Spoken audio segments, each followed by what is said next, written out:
All right. Apologize for being late.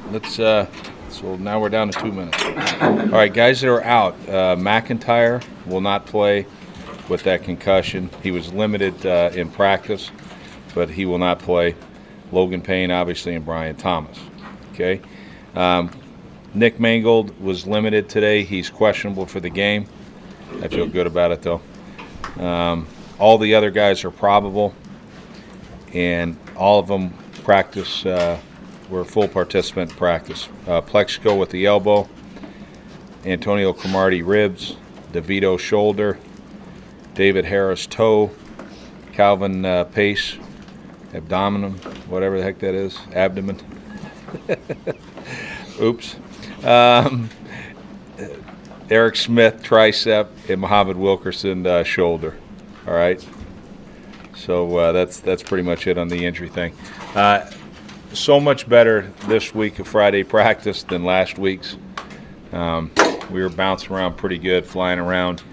Everything was, I feel good about it. So based on this practice, we should play well. And the week in general, how would you sum up the whole week of? Really good. I think our best practice was yesterday, that we probably had all season. So I think, it's good. And you got to be sharp mentally and things. And obviously New England's going to present different things that you haven't worked on, and you got to try to react to it, figure it out. And then they have to react to us. So, there's always that chess match involved in that.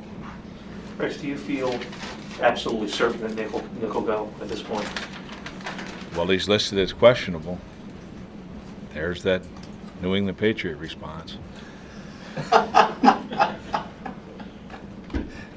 Do you have you guys only are allowed a certain number of padded practices during the season. Mm-hmm. Are you ever tempted, like after a game like that, to kind of throw 3 of those padded practices in during this week or anything like that? I mean, or do you have a real set schedule for how you're going to use it? No, I think if it was more of a physical thing, like somebody just ran the ball, down your throat or something like that, maybe so. But that was just, that wasn't our day. There's no question about it. I thought our defense responded, did a good job against, a really good back, and Ray Rice played well against Flacco. But it was almost the reverse of the week before. But again, being physical is what we want to be. That should be our stamp. That's who the Jets are. And sometimes you do wish you had a few more padded practices. Is Joe McKnight sort of finding his niche, do you think? Is that Well, maybe the coaches are finding the niche for Joe McKnight, because it's like, here he is, a kickoff returner. He leads the league. He goes down on a kickoff, forces a fumble. And yet this was a guy, when we had him in preseason that first year, couldn't hold on to a ball, and we were all down on him and things. But sometimes you got to be patient, because the one thing he always had was great athleticism. And quite honestly, there's a reason we kept him over Danny Woodhead. Danny Woodhead's a great back, has done great things in New England. But this guy's ceiling is about as high as it gets. And so, we'll see. I think he's got a chance to be a heck of a player. Might not be, might be a corner, might be whatever, but he can play. Were you encouraged by Maven last week, what he showed you? Yeah, I was encouraged during the preseason as well, but it was something where it's like, you got to start. You've, really never knew the defense, and now he's just now starting to figure it out. Takes a little time, but I was encouraged by that. I mean, he really did what we thought he would do: get underneath that big guy and run, and that's what he did. He made a play. So and he really, I think he might have only had like 6 or 7 snaps, but he had the sack and he had a hurry on another one. So that's 2 that he affected the quarterback, and so that's encouraging. Rex, is Kenrick close to being up? Like a lot of the guys have talked about how well he's been, practiced. Yeah, he is. Yeah, I think it's just a matter of time now. But yeah, you're exactly right. He's, when you're playing these teams that really are spreading you out a bunch, sometimes you don't play as many linemen as some of the games, but he's doing a great job on the practice field, and it's just a matter of time for that young man. Patton said yesterday, sorry, Jen. Go ahead. Mike said yesterday he was a part of the conversation for the roster this week. Well, he definitely, at this point, it looks like he wouldn't be up just because of what you just said. Yeah, I think we're going to go a different route for that last spot, but he's but he is in the conversation. There's no doubt. Each week it starts with him, quite honestly. I totally forgot what I was going to say. Oh, do you plan to do anything with the roster spot for Brian Thomas's roster spot before the game? That's a strong possibility. So who are you getting? So you could just put yes in there, probably. Okay. Who's up? No, it doesn't. I mean, it's a competitive thing. We'll deal with that. I mean, you guys will put 2 and 2 together. You'll figure it out.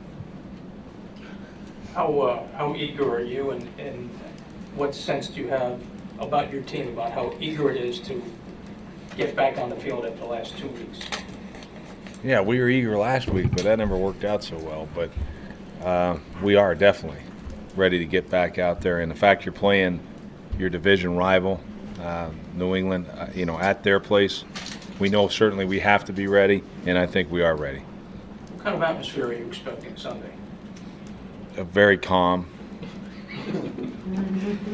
please. Library type? Yeah, we know what that one's like. I mean, that one's that's brutal now. When you go up there, it's good. I mean, that's the way sports are supposed to be. Brutal in what way? Oh man, they let you have it now.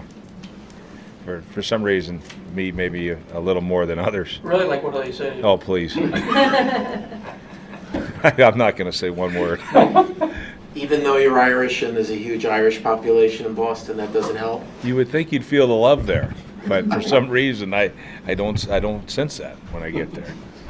What's it going to be like having Sean Ellis, who had a huge game for you last year against the Patriots, not on your side and on the other? It is going to feel really strange, I think. We were talking about it today, the offensive linemen and D linemen, like, man, all that stuff. Remember all that stuff he used to talk about, you guys?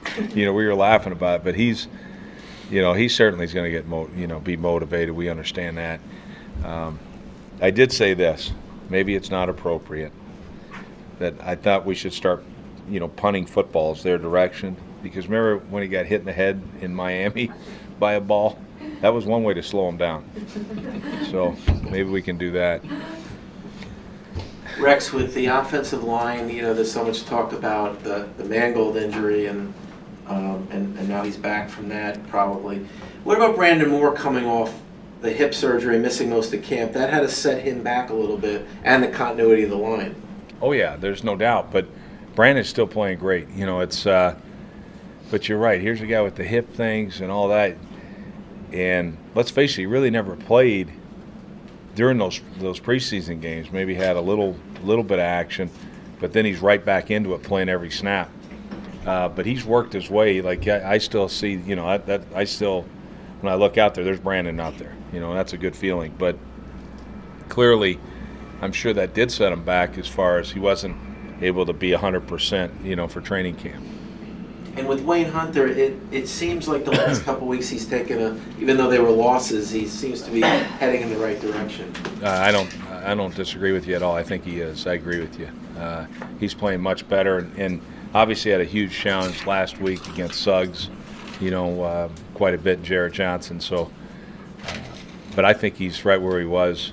When we left, remember he had played those 4 games against Pittsburgh. Gets a lot of real good competition and did an outstanding job. So it's in him. There's no question. The fact that he wasn't in there with Brandon all training camp, maybe that had something to do with maybe a slow start. But right now we feel really good about where Wayne's at. How much fun is it to go knowing Belichick is on the other sidelines? For you, I mean? Yeah, it's from a competitive standpoint, that's like facing the world champ. You got to get, the only way to beat him is you got to be at your very best, and then, then we'll see. But yeah, you want to compete against the very best, and certainly with him, he is the best coach out there. may go down as the best coach in the history of the game. But, you know, I'm going to take my swing at him. With a couple players who mentioned that in practice. I think yesterday you guys had like a buzzer or something to kind of help market the ball out quicker. Is that true? And can you just elaborate on why? Yeah, it's a thing that Bill Parcells used to do, you know, with a little, you give them a certain time. And that challenges really your whole team. It challenges, you know, the offensive line's got to protect that mount. The receivers have to run their routes at this kind of speed, and the quarterback's got to get rid of the football. So, you know, it's just a little thing in their head. And I'll be honest with you, the tempo was great. You know, it really was. You know, I started off, I had Matt Cavanaugh go over every single pass. And so, okay, this ought to be out 2 seconds, 3 seconds, 4 seconds, whatever it was. And we started that way. By the time the practice was over, we had already trimmed it like 1 second off each one. So it was like, you know, I had Gus, you know, put it in there, and we were, you know, that ball was coming out quick. The routes were great, full speed, and I think added to our practice. That was for the whole practice, like just for the offense to kind of make sure Yeah. the rhythm and stuff is where you guys wanted? Just for the passes, yep. Just the passes, okay. Mhm. We'll do one more. You think your team got your message on Monday? Yeah, I think so. I hope so. We'll find out. All right. Thanks. Okay.